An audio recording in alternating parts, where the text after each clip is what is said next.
deal with them at any cost. Protect us.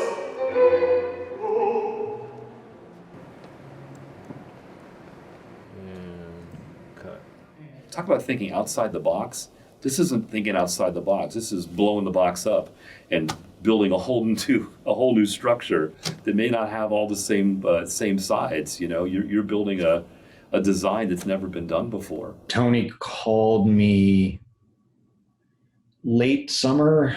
I distinctly remember, like, my kids were on Zoom calls. Like, there was enough going on in the house that I was just taking this call and being private and quiet.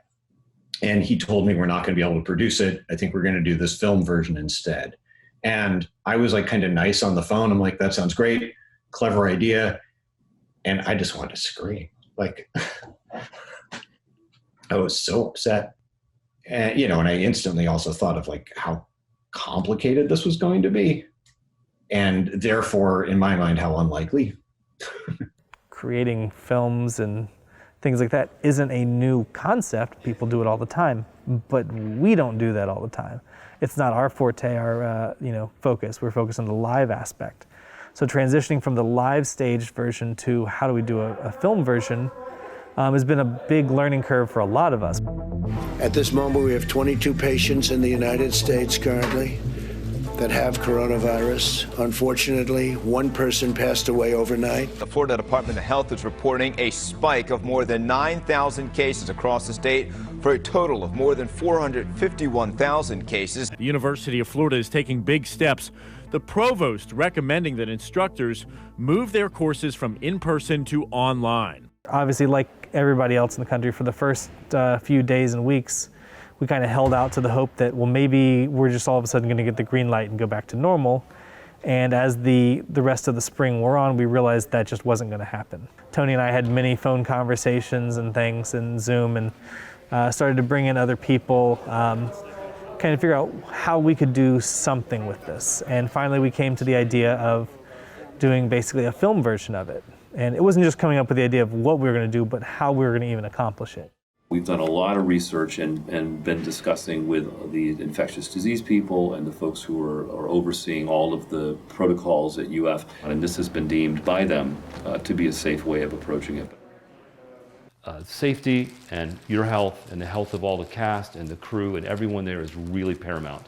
So please, please, please adhere to the social distancing, adhere to what we're going to do on stage. And when you're off stage, I don't care where you are, have that mask on your face, please. We developed a plan to record all the audio of the orchestra separately, and then bring in the singers into sound recording booths, record all the individual voices, so that we can create a master audio file. During the day, you will do chores for the people of the ghetto. Then we were able to partner with the Phillips Center to film the opera here. So now having that master audio file, we're now going to have the singers on stage and not actually having them sing. They're going to be lip syncing silently to the pre-recorded audio track. And then we'll mix that with the audio recording to hopefully, through theater and film magic, come up with what looks like a full staged opera.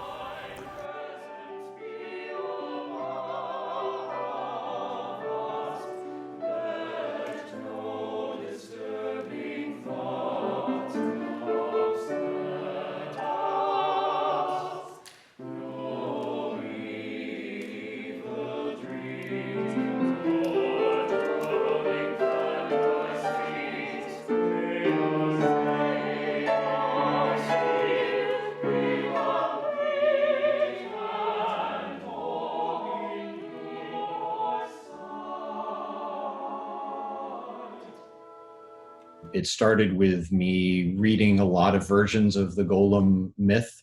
It's something I'd been familiar with for a while. I was always fascinated with it just as a story and as a kind of metaphor. So I read a bunch of different versions, then I crafted a kind of rough storyline that was a combination of these different tellings with some inventions of my own. From there, I composed the thing.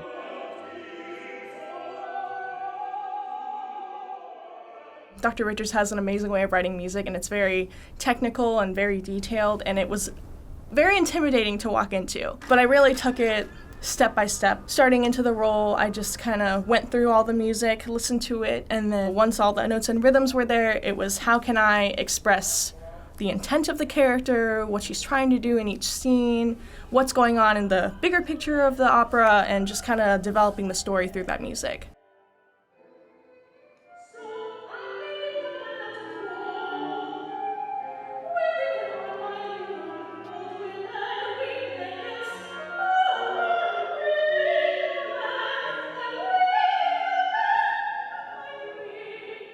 We had just under 2 weeks when we got the mixed track that we would be recording to back.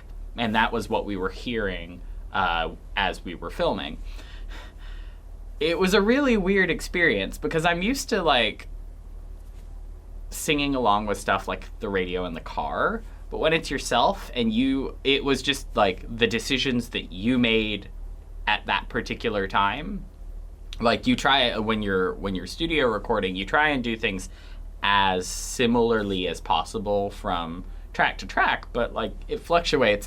So like I had to be like, oh no, the Connor that made that decision at that time wins. So Isaac, my character who is part of the family, he is married to Devora.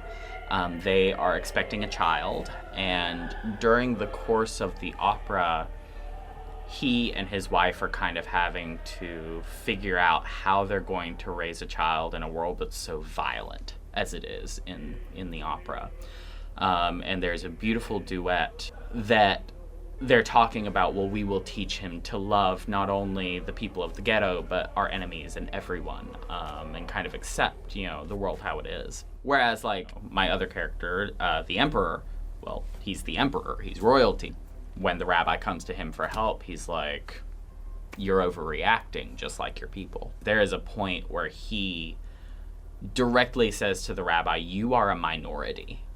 And it's really him trying to put him back into the place of, like, under his thumb. And I think that was a really powerful moment where you're learning really about like that power dynamic.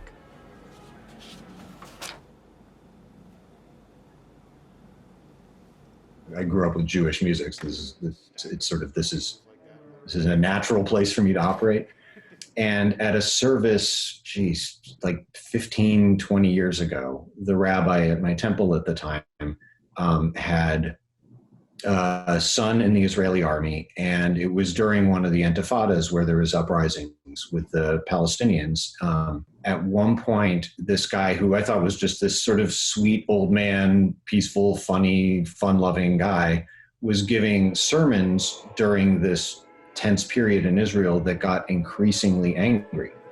And at one point he said, "You are watching a dove turn into a hawk."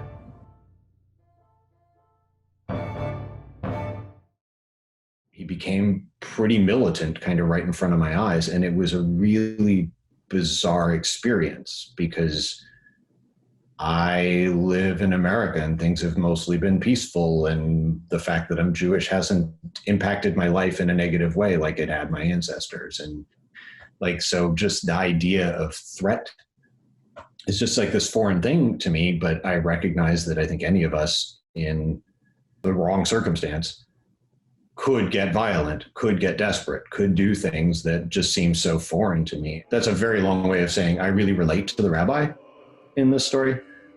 He's really the main character because it was in that character of this person who is, by his own admission, a man of peace, a dove, and he creates a weapon of war effectively out of frustration. And there's one of those things that we see in the news, and that it's like unfathomable, but I think it's really important that we all recognize our own fragility as we look at these kind of global issues and our own potential propensity towards becoming things that we would, in our comfortable circumstances, abhor. 14, 15, take 3. It's one thing for somebody to say we're going to have 6 different camera angles and the art director is going to make these backdrops. But until I saw it in person, I was like, I couldn't really conceive of what that even was going to look like. That's why you bring in other people, right? I mean, thankfully we've got the Digital Worlds Institute. This is the playground they play in all the time. So it was not hard for them to conceive of what technology and skills they could bring to bear in realizing this in a different way. That's my forte, is this, this crossroads between live events and digital production. In this particular role, I'm working with a lot of different collaborators in more of an art director role. I'm more responsible for the overall scenographic vision and the projection vision and the programming solutions and so on and so forth. So there's a lot of ways that I can participate with visual information to reinforce those emotions that are going on, the confusion, the angst, the worry. So here is a visualization of what the set might look like with a projection on it. So we have the rear projection, so that's basically taking up this space here. And then we also have, what's not illustrated at the moment, is a front projection on a scrim, which is this larger surface here. For me, the scrim is basically atmospheric or emotional or internal, and then the screen is more representational, at least at this point, of the physical place. Professor Kyuk has been, who's one of my colleagues over at Digital Worlds, has been working with me to make sort of a humanoid gesture of what the golem might look like. And so he started off by basically just taking a doll and giving me some different ideas of what stone might look like on the doll. And again, it's not meant to replace, it's meant to enhance, so that the audience basically has an idea of just how powerful the golem really is. Is there a chance that this might fall on its face? Sure. I mean, this could be a royal disaster, but that's not how you have to go into it. You have to go into it with every one of those positive intentions. And if that happens, so be it, right? You did your best, you tried your best, you put every ounce of energy and emotional commitment and going about it the right way. And if it doesn't happen, you have to try. What I think it's important to do is spur deep thought. So if people think about what it would be like to be the character on the stage, the attacker or the attacked, the peaceful person that turns violent, the person in power who is unable or unwilling because of political complications to help people that are downtrodden, all of those things. I think if you can put yourself in the shoes of these characters, you can learn something about yourself.